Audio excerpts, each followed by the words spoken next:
Hello बालक्स, hope आप सभी अच्छे होंगे, पढ़ रहे होंगे और मेहनत कर रहे होंगे।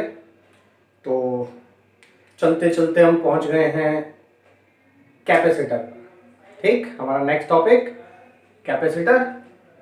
और जनरली कैपेसिटर के बारे में हम जनरली ये पढ़ लेते हैं या हम ये सुन लेते हैं कि कैपेसिटर मतलब जिसमें चार्ज स्टोर किया जा सके। ठीक है, जिसमें चार्ज स्टोर किया जा सके वो capacitor. Device, surface, an arrangement by which we can store an amount of charge is known as capacitor। क्या ये सही है? मेरा क्वेश्चन है, क्या ये सही है? आंसर कीजिएगा। अगर ऐसा है तो मैं आपको एक एग्जांपल देता हूं। अभी पीछे हम काफी कुछ पढ़कर आए कि हमने एक शीट को चार्ज दे दिया, ठीक है ना, हमने एक वायर को चार्ज दे दिया, ठीक, हमने एक क्यूब को चार्ज दे दिया, तो ये भी तो चार्ज स्टोरर है। बैटरी भी तो एक चार्ज स्टोरर होती है, उसे कैपेसिटर क्यों नहीं कहते? इन कंडक्टर्स को कंडक्टर्स क्यों कहते हैं? हम कहते हैं चार्ज कंडक्टिंग स्फेयर, हम क्यों नहीं कहते spherical conductor? This is the point. और ये ऐसा ही पॉइंट नहीं है, ये अगर आप किसी बहुत अच्छे स्टूडेंट से भी पूछ लें, किसी टीचर से भी पूछ लें, तो उन्हें भी बहुत सोचकर आंसर देना है,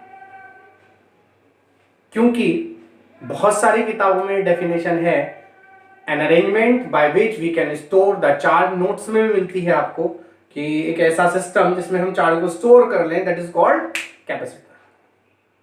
लेकिन बच्चों, कैपेसिटर नहीं होता। क्या होता है, जानने के लिए इस टॉपिक को हम पढ़ेंगे। चलिए शुरू करते हैं। कैपेसिटर को पढ़ने के लिए सबसे पहले हमें कंडक्टर की एक छोटी सी प्रॉपर्टी को पढ़ना है, जिसे हम पढ़ते हैं कि अगर हम किसी कंडक्टर को चार्ज प्रोवाइड करें, ये कंडक्टर है, ठीक है ना, और अगर हम इसे चार्ज प्रोवाइड करते हैं, ठीक, तो इसका पोटेंशियल बढ़ने लगता है। ठीक, पॉजिटिव दे रहे हैं तो पॉजिटिव पोटेंशियल इंक्रीज होगा, नेगेटिव दे रहे हैं तो नेगेटिव पोटेंशियल इंक्रीज होगा इसकी सरफेस का। अब ये क्यूब भी हो सकता है, ये स्फीयर भी हो सकता है, ये कोई प्लेट भी हो सकती है, शेप कैसी भी हो, ठीक है। तो जो कंडक्टर है, जब हम उसको चार्ज प्रोवाइड करते हैं, चार्ज देते हैं, तो उसका पोटेंशियल इंक्रीज होता है। इसका मतलब किसी कंडक्टर के लिए, किसी कंडक्टिंग सरफेस के लिए जो Q है वो डायरेक्टली प्रोपोर्शनल V है। एक्चुअल में V डायरेक्टली प्रोपोर्शनल Q भी लिख सकते हैं, लेकिन क्योंकि बुक्स में इस तरीके से रिप्रेजेंट है Q डायरेक्टली प्रोपोर्शनल V, तो हम इसे ऐसे ही लिखेंगे। ठीक, तो जैसे जैसे आप चार्ज प्रोवाइड करते चले जाएंगे, पोटेंशियल बढ़ता चला जाएगा। ऐसा हम क्यों करते हैं, चलिए ये भी मैं आपको बता दूंगा। जब हम इसको हटाएंगे तो यहां एक कांस्टेंट लगेगा, and that constant is called C, and this is known as capacitance. Capacitance का कहीं ना कहीं मीनिंग आप कैपेसिटी से समझते हैं, हाँ उसी से है, but it is something different from capacity, ठीक है ना, बात करेंगे इसके बारे में। तो C is equals to Q upon V एक फॉर्मूला बनकर आएगा, इसे कहा जाएगा कूलम पर वोल्ट, ठीक है, और इसी को कहा जाता है फैरेड, ठीक है। ये यूनिट होती है कैपेसिटेंस की। क्या पढ़ा हमने, मैं एक बार जल्दी से रिवाइज करा देता हूं। जब आप किसी कंडक्टर को चार्ज देते हैं तो उसका पोटेंशियल इंक्रीज होता है, यानी Q डायरेक्टली प्रोपोर्शनल V, और Q equal to CV, and C is Q upon V, and this is called capacitance. तो सर इसे V डायरेक्टली प्रोपोर्शनल Q क्यों नहीं लिखा? लिख लो, मना बिल्कुल नहीं है। फिर उस केस में आप 1 अपॉन C लगाएंगे, ये ध्यान रखना, बिकॉज मैथमेटिकली जो एक्सप्रेशन आता है, ठीक है ना, वो Q इक्वल टू CV ही आएगा फाइनली। फिर दोबारा से ये Q इक्वल टू CV हो जाएगा, एंड कहानी फिर से यहीं पहुंच जाएगी। होप आपको क्लियर हो गया होगा। और जितने भी लेक्चर्स आप इधर उधर जहां जहां भी आप देखते हैं, मैं किसी का नाम नहीं लूंगा, चेक करके देख लीजिएगा ये सब बातें बताई गई क्या, और अगर बताई गई हो तो मुझे उसका प्रूफ दिखा देना, ठीक है। देखेंगे क्या स्थिति बनती है। तो बच्चों ये मैंने आपको क्लियर किया, ठीक। और अब मैं आपको एक छोटी सी एनालॉजी दे रहा हूं, अपने दिमाग में रखिएगा। देखिए मैं आपको एक चीज सिखाता हूं। जब मैं पढ़ता था कभी, तो मेरे साथ ये प्रॉब्लम थी कि जब हम कहते थे ग्रेविटी, तो मैं अर्थ के बारे में मेरे दिमाग में छवि बनती थी, मेरे दिमाग में डायग्राम बनता था। अर्थ मतलब ऐसे, मून मतलब ऐसे। जब हम कहते थे इलेक्ट्रॉन घूम रहा है, तो हमारे दिमाग में एक डायग्राम बनता है, इलेक्ट्रॉन ऐसे घूम रहा होता है ना। हर चीज का एक डायग्राम बनता है दिमाग में, क्योंकि हमारा दिमाग इमेजेस को बहुत अच्छे से समझता है। तो ये तो हुई बात ऐसे। लेकिन जब मैं कहता हूं पोटेंशियल, भाई साहब कुछ भी नहीं बनता था, और मैं बड़ा परेशान था। मैंने कहा ये पोटेंशियल कैसे समझूंगा मैं, मतलब पोटेंशियल का कोई डायग्राम ही नहीं है दिमाग में। पोटेंशियल बढ़ रहा है, कुछ समझ में नहीं आ रहा क्या चीज बढ़ रही है। कैपेसिटेंस कुछ नहीं समझ में आता था, ठीक है ना। तो इनके डायग्राम होने जरूरी हैं। तो मैंने इसको एक एनालॉजी दी अपने अध्ययन काल में, जब मैं स्टूडेंट था तब, और वो आज तक काम आ रही है। मेरे जो काम आई वो आई, आपके काम भी आएगी। मैंने जो ये कैपेसिटर है, इसको एक बकेट यानी कि बाल्टी समझा, ठीक है। अब यहाँ बाल्टी पानी की बात चलेगी तो नहाने मत चले जाना, यहाँ बात चल रही है कैपेसिटेंस की। इसको कैपेसिटेंस समझता हूं मैं इसको कैपेसिटर समझता हूं, मैं इसे कंडक्टर समझता हूं। कंडक्टर और कैपेसिटर में क्या डिफरेंस है हम जल्दी ही चर्चा करेंगे। उसके बाद मैं इसमें पानी डालता हूं। पानी की एनालॉजी में समझता हूं चार्ज, यानी कि ये कौन है, चार्ज।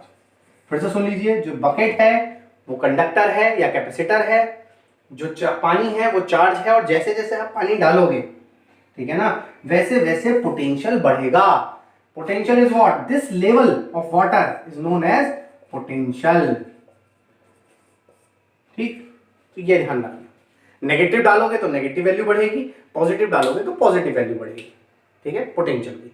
तो अब एक दिमाग में डायग्राम आ गया। अब जब मैं आपसे कहूंगा पोटेंशियल बढ़ रहा है, तो आपको पानी का लेवल बढ़ता हुआ दिखाई देगा। जब मैं कहूंगा इसका पोटेंशियल तो कम हो गया, तो आपको लेवल गिरता हुआ दिखाई। जब मैं कहूंगा चार्ज दे दिया, तो आपको पानी गिरता हुआ दिखाई देगा बाल्टी में, ठीक है ना। तो अब आपके दिमाग में डायग्राम बनेंगे और आप ज्यादा बेहतर समझ पाएंगे, ठीक है।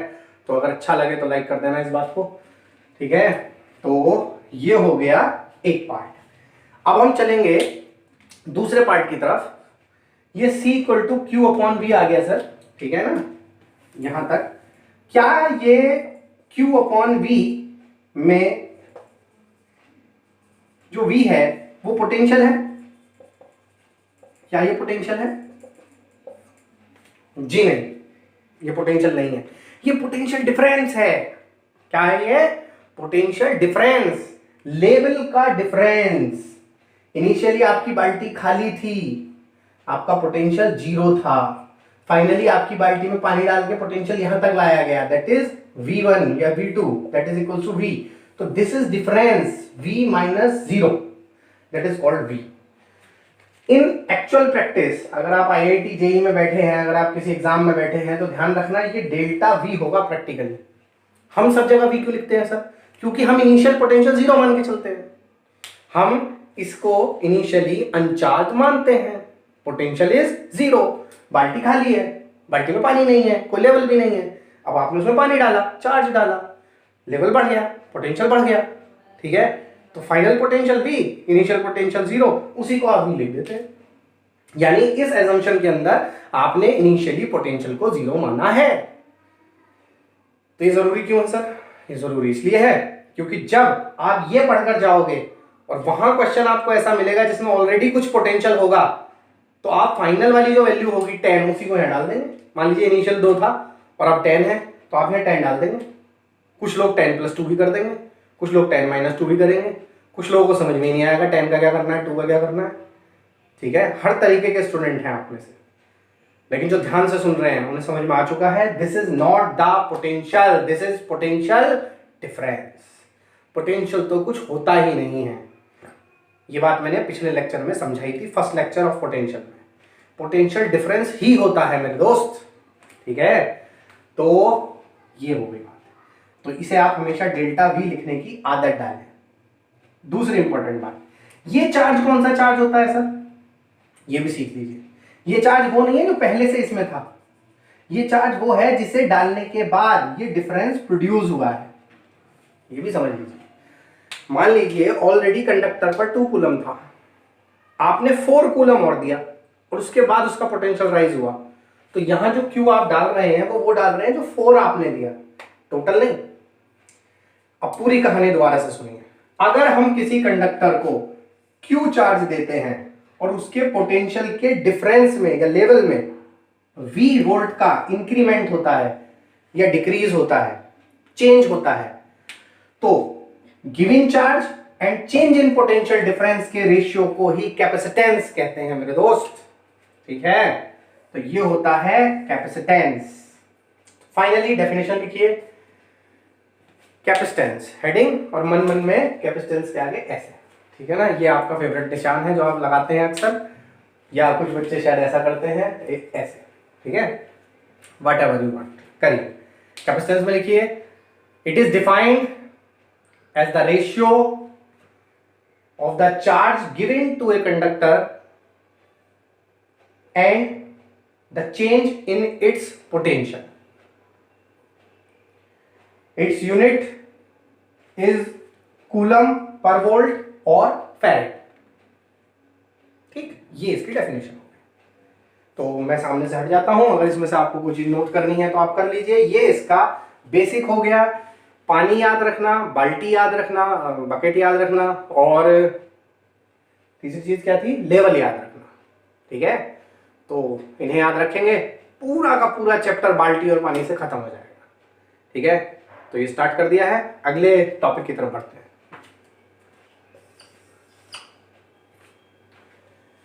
स्टूडेंट्स, फॉर्मूला मैंने लिख दिया है और आप यकीन मानिए पूरे चैप्टर में ये अकेला ही काफी है।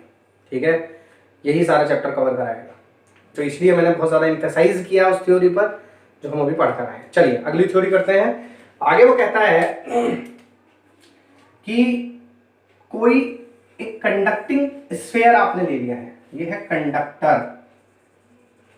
अभी कैपेसिटर की बात नहीं आई है, अभी कैपेसिटर की बात नहीं आई है, अभी बात चल रही है कंडक्टर। कंडक्टर में भी अपना एक कैपेसिटेंस होता है, Q अपॉन डेल्टा V, और कैपेसिटर में भी अपना एक कैपेसिटेंस होता है, जो हम आगे पढ़ेंगे उसका फॉर्मूला। बेसिक यही है सबका। ठीक है, तो इसके ऊपर आप हेडिंग डालिए, मैं बोल रहा हूं आइसोलेटेड कंडक्टिंग। आइसोलेटेड कंडक्टर, इसकी कैपेसिटेंस का फॉर्मूला हमें पढ़ना है बच्चों। ठीक है, चलिए देखते हैं। माना कि हमारे पास एक ए रेडियस का, ये सेंटर है, ये रेडियस है, ए रेडियस का एक कंडक्टिंग स्फीयर है, आइदर होलो और सॉलिड, जैसा भी आप चाहें, चार्ज देने पर सरफेस पर ही रहने वाला है। इसको हमने क्यू चार्ज दिया, क्यू, सारा का सारा चार्ज इसके सरफेस पर डिस्ट्रीब्यूट हो गया यूनिफॉर्मली, क्योंकि कंडक्टर की प्रॉपर्टी है सर। अब इनिशियली इसका पोटेंशियल कितना था sir, 0, when it was uncharged. तो आप एक लाइन लिख देंगे, initially it was uncharged, has the potential V1 equal to 0। फिर आप लिखेंगे after giving the charge Q, potential become 1 upon 4 pi epsilon naught Q upon R, और R की जगह रेडियस A, पिछले चैप्टर से पढ़कर आए हैं, कितना वोल्ट। ठीक, अब आप निकालेंगे डेल्टा V। अब आपको समझ में आ रहा होगा, मैं धीरे धीरे इस तरफ चल रहा हूं, तो इसमें से माइनस कर दीजिए, 1 upon 4 pi epsilon naught Q upon A, ये आ गया चेंज इन पोटेंशियल। कितना चार्ज देने पर, Q चार्ज देने पर। तो जो चार्ज आपने दिया दैट इज Q, और जो पोटेंशियल में राइज हुआ या चेंज हुआ that is 1 upon 4 pi epsilon naught Q upon A, Q से Q cancel. Finally we will get the formula 4 pi epsilon A, this is farad. आप इसे कूलम पर वोल्ट भी लिख सकते हैं और फैरेड भी लिख सकते हैं। ठीक है, दिस इज इट, ये आपका एक्सप्रेशन आ गया capacitance of isolated conducting sphere या कंडक्टिंग बॉडी। ठीक है, स्फीयर के लिए है बेसिकली। आइसोलेटेड मीनिंग क्या है sir, what is the meaning of isolation, चलिए इसकी चर्चा कर लेते हैं। स्टूडेंट्स, ये जो हमने यहां पढ़ा है C equal to Q upon delta V, हमें ये समझना है कि किस किस चीज पर डिपेंड करता है। कैपेसिटेंस किस किस फैक्टर पे डिपेंड करता है। अगर मैं तुमसे पूछूं, बताओ ऐसे फॉर्मूले से देख के बताओ किस किस पे डिपेंड करता है कैपेसिटेंस, तो तुम कहोगे एक तो सर Q पे करता है, C डायरेक्टली प्रोपोर्शनल Q, और सर एक जो डेल्टा वी होता है ना सर वो उस पे करता है, यानी C inversely proportional 1 delta V. Wrong हो गया, बुरा मत मानना, दिस इज रॉन्ग। सर कैसे? आपके पास एक बकेट है 15 लीटर की, 15 litre is the capacity of the bucket, clear? आपने उसमें पानी नहीं डाला, पानी चार्ज नहीं डाला, कैपेसिटी खत्म हो गई नहीं ना? तो कैपेसिटी क्यू पे डिपेंड नहीं करती, कैपेसिटेंस क्यू पे डिपेंड नहीं करता, डेल्टा वी पे भी नहीं करता। किस पे करता है सीख लीजिए। एक्चुअल में क्यू और डेल्टा वी तो आपस में डायरेक्टली प्रोपोर्शनल है सर, दिस इज इट। हाँ, अगर आगे जब आप पढ़ेंगे तो कुछ जगहों पर ऐसा होगा कि हम क्यू को कांस्टेंट कर देंगे, फिर वो वी से सी चेंज होना शुरू होगा। लेकिन जनरल कंडीशंस में अगर कोई आपसे पूछता है कि कैपेसिटेंस किस पे डिपेंड करता है विदाउट एनी गिवन कंडीशन और एनी अदर सर्कमस्टांसेस, तो आप उसे कहेंगे जो सी है वो दो चीजों पर डिपेंड करता है, ठीक है ना? एक तो आसपास कोई कंडक्टर तो नहीं है, इस बात पे डिपेंड करता है। Capacitance depends on the presence of other conductors, other conductors की वजह से क्या होता है सर? इंडक्शन होता है बेटे, इंडक्शन फर्स्ट लेक्चर में पढ़ाया था, इंडक्टिव इफेक्ट। इसके पास कोई दूसरा लाके रख दो तो इसकी वजह से उस पर एक चार्ज इंड्यूस हो जाएगा और वो यहां पर पोटेंशियल को चेंज कर देगा। पोटेंशियल चेंज होने का मतलब लेवल में चेंज होना, और लेवल में चेंज होने से कैपेसिटेंस कम ज्यादा हो सकती है, ठीक है ना? यानी कैपेसिटेंस कम ज्यादा होने का मतलब आप उसमें और ज्यादा पानी डाल सकते हो। मैं इसको ऐसे समझाऊं वरना आप कंफ्यूज हो सकते हो बाल्टी वाले एग्जांपल से। आपने कोई ऐसा सिस्टम बना दिया, ठीक है ना, आपने उसे दूसरी बाल्टी से जोड़ दिया, उसके पास लाकर रखने का मतलब आपने उसे कनेक्ट कर दिया दूसरी बाल्टी से। इंडक्शन इफेक्ट को ऐसे समझो जैसे दो बाल्टियों को नीचे से कनेक्ट कर दिया, तो एक का पानी दूसरे में चला गया तो आप उसमें और ज्यादा पानी डाल सकते हो। क्या चीज बढ़ गई? कैपेसिटेंस बढ़ गई। अब क्लियर हुआ? तो what is the meaning of isolated? कि सर पता नहीं आप कहां से घूम के वापस यहीं पहुंच गए। जी बेटे यहीं से तो चले थे। What is the meaning of isolated? जिसके आसपास कोई दूसरा कंडक्टर ना रखा हो, that is isolated conducting sphere, ठीक है ना? तो सीधा सा मीनिंग क्या हुआ? आइसोलेटेड कंडक्टर का मतलब हुआ कि जिसके आसपास कोई प्रेजेंस ऑफ अदर कंडक्टर ना हो। तो सबसे पहले तो ये इस पे डिपेंड करता है, कैपेसिटेंस डिपेंड्स ऑन आइसोलेटेड, यानी आसपास के कंडक्टर्स पे डिपेंड करता है।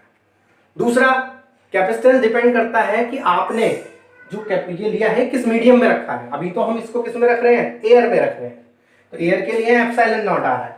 अगर आप यहाँ कोई मटेरियल बदल दें तो एप्सिलॉन नॉट की जगह एप्सिलॉन नॉट के आने लगेगा, वेयर के इज डाइलेक्ट्रिक कांस्टेंट, तो वैल्यू बदल जाएगी। बाकी किसी चीज से अफेक्ट नहीं हो रहा है, ठीक है? तो ये बहुत इंपॉर्टेंट पार्ट है, ठीक है? ये हम इसका डेरिवेशन आपने देख लिया। आइए इस पर बेस देख क्वेश्चन करते हैं। अगले क्वेश्चन से पहले आपको एक कहानी सुनाता हूं, और वो कहानी कहाँ आई है वो भी मैं आपको बताता हूं। ये तो आप अच्छे से जानते ही हैं कि मैं कोई भी कहानी इधर उधर की नहीं सुनाता, मैं जो भी सुनाऊंगा वो रिलेटेड टू कंसेप्ट ही होगा, तो ध्यान से सुनना, आनंद लीजिए फिजिक्स का। बच्चों एक केस चल रहा है और आप उस केस के जज हैं। कहानी कुछ ऐसी है, एक मुजरिम, एक चोर कटघरे में खड़ा है और पुलिस उस पर यह इल्जाम लगा रही है कि उसने 1 फैरेड का एक सोने का गोल्ड का कैपेसिटर चुरा लिया है। गोल्ड मतलब कंडक्टर। आपको डिसीजन लेना है, चोर कह रहा है मैंने नहीं चुराया, पुलिस कह रही है इसने चुराया है। आपको चोर और पुलिस में से किसी एक को सही बताना है, यानी फाइनली आपको बताना है अपराधी कौन, ठीक है? किसने ये किया है? पुलिस झूठ बोल रही है या चोर झूठ बोल रहा है या कौन सच बोल रहा है? कैसे पता करें? आइए फिजिक्स से पता करते हैं। पुलिस ने उस पर इल्जाम लगाया है उसने गोल्ड का एक स्फेरिकल कैपेसिटर या कंडक्टर ऑब्जेक्ट चुराई है। कैपेसिटर बिल्कुल नहीं बोलना है, कंडक्टिंग स्फेयर चुराया है गोल्ड का, ठीक है ना, जिसकी वैल्यू 1 फैरेड है। 1 फैरेड। चलो C equal to 4 pi epsilon not A से चेक करते हैं उसका साइज कितना रहा होगा। C की वैल्यू 1 फैरेड डाल देते हैं, यहां डाल देते हैं 4 pi epsilon not A, A equal to 1/4πε0। ठीक है, अब ये जो वैल्यू आ रही है ये रेडियस आ रही है, तो ये मीटर में आया होगा बिकॉज सारी यूनिट्स आपने SI यूनिट डाली है। तो फाइनली ये जो A निकल कर आएगा, इसकी वैल्यू नहीं जानते आप, 1/4πε0 इज 9 × 10⁹ मीटर। तो students 9 × 10⁹ metre is greater than the radius of the earth. इतना बड़ा कैपेसिटर अर्थ पर ही पॉसिबल नहीं है, ये तो अर्थ के साइज से भी बड़ा हो गया। कौन झूठ बोल रहा है? अपराधी कौन? पुलिस झूठ बोल रही है, चोर सच कह रहा है, उसने ऐसा कुछ नहीं किया। तो ये इसका डिसीजन निकला। हमें क्या समझ में आना चाहिए? हमें ये समझ में आना चाहिए कि 1 फैरेड जो हम पढ़ते हैं that is a very large unit of capacitance. इसीलिए जब आप क्वेश्चंस करेंगे तो माइक्रो फैरेड और मिली फैरेड, या मिली तो बहुत कम मिलेगा, माइक्रो फैरेड में ही वैल्यूज ज्यादा मिलेंगी, या उससे भी और छोटी यूनिट्स। तो this is a very large value, practically possible नहीं है। क्वेश्चन था IIT रुड़की का, जब कभी रुड़की इंजीनियरिंग के नाम से होता था, ठीक है, वहां उसका डिस्कशन था, सब्जेक्टिव प्रॉब्लम थी, उसे सॉल्व करना था। इसी तरीके का एक क्वेश्चन और है, वो भी कभी IITs में आया है डिस्कशन में, कि एक पैरेलल प्लेट कैपेसिटर है, उसकी वैल्यू 1 फैरेड है, उसे उठाकर आप अपने अलमीरा में रख सकते हैं हमें, तो आपको डिफाइन करना था। उसमें भी आंसर यही आता है, जो हम अभी पढ़ा नहीं है पैरेलल प्लेट कैपेसिटर, उसमें भी यही आता है कि इतना बड़ा कैपेसिटर प्रैक्टिकली पॉसिबल नहीं है। ठीक है, तो ये आपको ध्यान रखना है। तो आगे बढ़ते हैं इसको लेकर। स्टूडेंट्स, नेक्स्ट टॉपिक है potential energy to charge the conductor. जब हम किसी कंडक्टर को चार्ज करते हैं तो we have to do some work. तो इस पूरी थ्योरी के 2 पार्ट बनेंगे, इस पूरे हेडिंग के 2 पार्ट हमें पढ़ने हैं। एक थ्योरेटिकल एस्पेक्ट, एनर्जी कहां से आई, वर्क क्यों करना पड़ा, एनर्जी कैसे स्टोर हुई, और एक उसका एक्सप्रेशन क्या है, उस एनर्जी को कैलकुलेट कैसे करते हैं। सबसे पहले मैं थ्योरी का पार्ट आपको बता दूं। बच्चों, जब हम किसी कंडक्टर को चार्ज देंगे, फॉर एग्जांपल ये कंडक्टर है, इस पर कोई चार्ज नहीं है, तो इनिशियली इसका पोटेंशियल 0 है और इस पर चार्ज भी 0 है, ठीक है ना। अब मैंने इसको चार्ज दिया Q +Q। मैंने एक बाल्टी में पानी भरने की कोशिश की, या मैंने एक टैंक में पानी भरने की कोशिश की, और 20 लीटर पानी मुझे भरना है, टोटल मुझे 20 लीटर भरना, तो एकदम से 20 लीटर हो जाएगा। मतलब इनिशियली ये ऐसे होगा 0 और एकदम से 20, लाइक दिस, कुछ और, यस, धीरे धीरे बढ़ेगा। सम अमाउंट ऑफ वाटर या चार्ज उसमें जाएगा और धीरे धीरे लेवल मेंटेन होता हुआ मैक्सिमम वैल्यू तक पहुंच जाएगा। इस तरीके से ये प्रोसेस होता है, बिल्कुल यही प्रोसेस यहां होता है। आप भूल रहे हैं पूरा का पूरा चार्ज एक साथ नहीं जाएगा। क्या आपका मोबाइल कनेक्ट करते ही चार्ज हो जाता है? हाँ, फास्ट चार्जर आ गए हैं, ज्यादा वोल्टेज के आजकल चार्जर आ रहे हैं जो फास्ट चार्जिंग देते हैं। 15 मिनट तो लेते ही है ना, 5 मिनट तो लेते ही है ना, टाइम तो लगता है। क्यों लगता है वो टाइम? क्योंकि चार्ज फ्लो होकर जाएगा पार्ट्स में। आइए सीखते हैं। जब आप +Q इसको दोगे तो +Q ये नहीं लेगा, ये लेगा +dQ स्मॉल, और वो पूरे में फैल जाएगा। अब जो नेक्स्ट dQ पार्ट ये लेगा या ये देगा, हम देंगे by using high potential. Charge flow करता है हायर टू लोअर पोटेंशियल। याद रखना, जिससे आप दे रहे हो उसका पोटेंशियल हाई ही होना चाहिए, वरना ऑब्जेक्ट चार्ज नहीं होगी कभी भी, ठीक है। पावर बैंक का अपना पोटेंशियल हाई है, तब वो आपके मोबाइल को चार्ज करता है। अगर आप एक ऐसी डिवाइस ले लें जिसका पोटेंशियल आपके पोटेंशियल से भी कम हो, आपके मोबाइल के पोटेंशियल से भी, तो जोड़ने पर उल्टा मोबाइल उसे चार्ज कर देगा आपके पावर बैंक को, ठीक है। तो ये आप ध्यान रखना, जो भी जितने भी चार्जर्स आते हैं उनकी जो चार्जिंग वोल्टेज है वो ज्यादा होती है as compare to your device, otherwise charging उल्टी हो जाएगी। उल्टी नहीं हो जाएगी, चार्जिंग की डायरेक्शन पलट जाएगी, ठीक ना। चलिए, तो जब DQ पार्ट दोबारा आप इसे देंगे, सेकंड DQ पार्ट आ रहा होगा इधर से, ठीक है ना, तो ये पहले से जो DQ+ है वो ये वाला प्लस उस वाले प्लस को रिपेल करेगा, लेकिन उसके अगेंस्ट हम इसको क्या कर देंगे, चार्ज प्रोवाइड कर ही देते हैं। क्यों? क्योंकि इसका पोटेंशियल हाई है।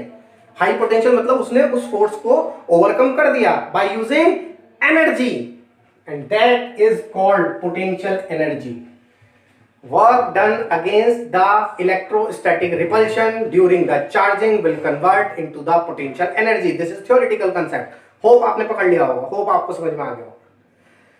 तो ये आ गया कि क्यों ऐसा होता है, पोटेंशियल एनर्जी क्यों आती है, अगेंस्ट वर्क डन आती है। अब इसी फंडे को हम यूज करेंगे इसके अंदर, ठीक है। याद रखना वर्क का फॉर्मूला पिछले चैप्टर में हम पढ़कर आए हैं, Q delta V, Q d V. इसको उल्टा करके लिखेंगे आप, हम वी डीवी को तो लिखेंगे वी और क्यू को लिखेंगे डी क्यू, बिकॉज हम स्मॉल पार्ट दे रहे हैं डी क्यू। कितने पोटेंशियल पर, वी पोटेंशियल पर, ठीक है। तो इसको हम इंटीग्रेट करके निकालेंगे। चलिए इसका एक्सप्रेशन देखते हैं। इसको डेराइव करने के लिए स्टूडेंट्स सबसे पहले हम ये कंसीडर करेंगे, let the potential of the conductor is V. मतलब हम कंडक्टर के पोटेंशियल को एज्यूम कर रहे हैं कि इनिशियली ये वी है, और अब हम इसको एक very small charge D Q provide कर रहे हैं, और हम सबसे पहले निकालेंगे इस स्मॉल पार्ट डी क्यू को प्रोवाइड करने में कितना वर्क होगा, स्मॉल, ठीक है ना। तो small work to provide the charge d W is equals to Q delta V पढ़कर आए हैं आप, उसे हम लिखेंगे v इंटू डी क्यू। होता तो चार्ज इंटू वोल्टेज ही है, इस बार चार्ज स्मॉल है, वोल्टेज की वैल्यू v है, but v equal to Q upon C. अगर किसी कंडक्टर को आपने क्यू चार्ज दे रखा है, ठीक है, और उस पर उसकी कैपेसिटेंस c है और उसका वोल्टेज v है, तो उसके बीच ये रिलेशन होता है। तो ये रिलेशन हम v का यहां पुट कर देंगे। तो नेक्स्ट स्टेप हो जाएगा d W is equals to Q upon C into d Q, ठीक है। स्मॉल वर्क हमने चार्ज के टर्म्स में निकाल लिया। याद रखना इंटीग्रेशन का मतलब होता है छोटे छोटे पार्ट्स को ऐड करके लार्ज पार्ट क्रिएट करना। हम छोटे छोटे डी क्यू दे रहे हैं और फाइनली चार्ज कितना चाहिए, क्यू। तो इसका मतलब डी डब्ल्यू को कंप्लीट वर्क में कन्वर्ट करने के लिए हमें डी डब्ल्यू को इंटीग्रेट करना पड़ेगा to charge from zero to Q, from zero to Q. मतलब इनिशियली कोई चार्ज नहीं था और फाइनली उसका चार्ज क्यू हो गया। कैसे किया, छोटे छोटे डी क्यू पार्ट देकर आपने वर्क किया और उन सारे वर्क को ऐड करने को ही इंटीग्रेशन कहते हैं। एक बार और मिठाई बनवा लेना, आज रोज मिठाई बनेगी आपके यहाँ ऐसे ही, ठीक है। चलिए तो इसको इंटीग्रेट कर देते हैं। डब्ल्यू वन अपॉन सी कॉन्स्टेंट आ जाएगा यहाँ से, क्यू डी क्यू, क्यू का इंटीग्रेशन डी क्यू के रेस्पेक्ट में करना है। जिसको नहीं आता है सीख लीजिए, इसकी एक पावर इंक्रीज कर दीजिए क्यू स्क्वायर, और जो स्क्वायर आया उससे डिवाइड कर दीजिए और लिमिट लग जाएगी zero to Q. Upper limit Q और लोअर लिमिट माइनस जीरो, तो जीरो हो जाएगी। Finally W equal to Q square upon two C. This is one expression of work. अब इसके नीचे एक लाइन लिखेंगे, दिस वर्क, मैं बोल देता हूं, this work will convert into the potential energy of the charge conductor sphere या चार्ज कंडक्टिंग बॉडी, ठीक है ना। तो यही वर्क कन्वर्ट हो जाएगा किसमें, पोटेंशियल एनर्जी में। तो उस पोटेंशियल एनर्जी को कैसे लिखेंगे, देखिए मैं यहां लिखकर आपको दिखा रहा हूं। Potential energy is equal to हो जाएगी Q square upon two C, but Q equal to क्या पढ़ा था यहां से, Q equal to C V, यहां डाल दीजिए, सी से सी कैंसिल हो जाएगा, हाफ सी वी स्क्वायर, एक एक्सप्रेशन और मिल गया। क्या मैं इसको half C V into V ऐसे लिख सकता हूं, वी स्क्वायर को, सी वी क्या होता है, क्यू, तो इसका मतलब एक एक्सप्रेशन ये मिल गया। टोटल मिलाकर कितने एक्सप्रेशन मिल गए, तीन। तो टोटल पोटेंशियल एनर्जी को तीन एक्सप्रेशंस में डिवाइड किया जा सकता है, रिप्रेजेंट किया जा सकता है। हाफ सी वी स्क्वायर सबसे फेमस, सबसे ज्यादा बार आपके सामने आएगा, क्यू स्क्वायर अपॉन टू सी दूसरे नंबर पे सबसे ज्यादा बार आएगा, और हाफ क्यू इंटू वी बहुत कम आएगा लेकिन बहुत इंपॉर्टेंट होता है, ठीक है। तो ये ध्यान रखिए। आगे बढ़ते हैं स्टूडेंट्स। ये जो तीन एक्सप्रेशन एनर्जी के आए, इनके ग्राफ्स पूछे जाते हैं बोर्ड में, बहुत बार पूछे गए हैं, और पूछने का तरीका अलग अलग होता है, तो रटकर काम नहीं चलेगा। मैं आपको दिखाता हूं किस तरीके से पूछता है। वो आपसे पहला ग्राफ कहेगा कि हमें ग्राफ बनाकर दिखाइए पोटेंशियल एनर्जी और वी के बीच, पोटेंशियल एनर्जी एंड वी के बीच का ग्राफ बनाना है when C is constant, C is constant. तो आपको ये बात ध्यान देनी है, कंडीशन क्या दी हुई है। If C is constant, half is also constant, U directly proportional V square, एक की पावर सिंगल, एक की पावर डबल। जो बच्चे पहले से पढ़े हैं वो जानते हैं, जब ऐसा होता है एक की पावर सिंगल एक की पावर डबल, कौन बोला, पैराबोला जी। तो इसका ग्राफ कुछ ऐसे होगा, दिस इज पैराबोलिक ग्राफ, ठीक है ना। ये इस एक्सिस के इस साइड भी बनाया जा सकता है, मैथमेटिक्स वाले बच्चे इस बात को समझते हैं। जनरली इतना ग्राफ बनाया जाता है। उसके बाद आता है u is equals to Q square upon two C में वो कहेगा if q is constant, q is constant, तब ग्राफ बनाइए u एंड c का। तो U और C का ग्राफ एक दूसरे के रेसिप्रोकल, कौन बोलेगा? रेक्टेंगुलर हाइपरबोलेगा। मतलब रेक्टेंगुलर हाइपरबोलिक ग्राफ होता है हर उस क्वांटिटी का जो एक दूसरे के रेसिप्रोकल होती है सिंगल पावर, जैसे V और R का ग्राफ आया था। उसके बाद वो आपसे कहेगा दोबारा से U और V का ग्राफ एक बार और बनाइए। देखिए यहां भी आपने U और V का ग्राफ बनाया था, U और V का ग्राफ एक बार और बनाइए, बट इस बार Q इज कांस्टेंट। अब आप में से कुछ स्टूडेंट्स ने ये रख लिया U और V का ग्राफ तो ऐसा होता है, ये नहीं देखा कि ये कांस्टेंट ये इस इक्वेशन से बना है, ये इस इक्वेशन से बनेगा, and it should be U directly proportional V, यानी कि स्ट्रेट लाइन।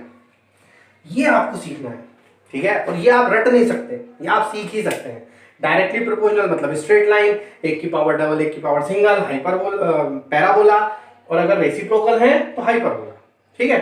और ग्राफ भी बनाए जा सकते हैं, जैसे कल वो आपसे फिर कह दे कि मुझे U और C का ही ग्राफ चाहिए, U और C when V is constant, तो अगर V को कांस्टेंट करेंगे तो ये इक्वेशन लगेगी, U directly proportional to C, और डायरेक्टली प्रोपोर्शनल का ग्राफ स्ट्रेट लाइन, ठीक है ना?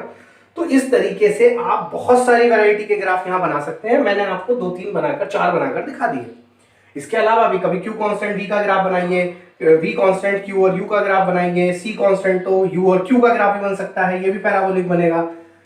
इस तरीके से आप बहुत सारे ग्राफ को बना सकते हैं। तो ये आज आपका शुरू हुआ कैपेसिटर, फर्स्ट लेक्चर आपका कंप्लीट कर रहा हूं, ठीक है? आज आपने पढ़ा कैपेसिटर क्या होता है, फेरेड क्या होता है, कैसे डिपेंड करता है, पोटेंशियल होता है या डेल्टा V होता है, पोटेंशियल डिफरेंस होता है, आइसोलेटेड कंडक्टर और उसकी पोटेंशियल एनर्जी। और अभी भी एक बहुत इंपॉर्टेंट क्वेश्चन आपके लिए छोड़ के जा रहा हूं, क्या कैपेसिटर कंडक्टर होता है? क्या कंडक्टर कैपेसिटर होता है? क्या कंडक्टर और कैपेसिटर दोनों एक ही बात है?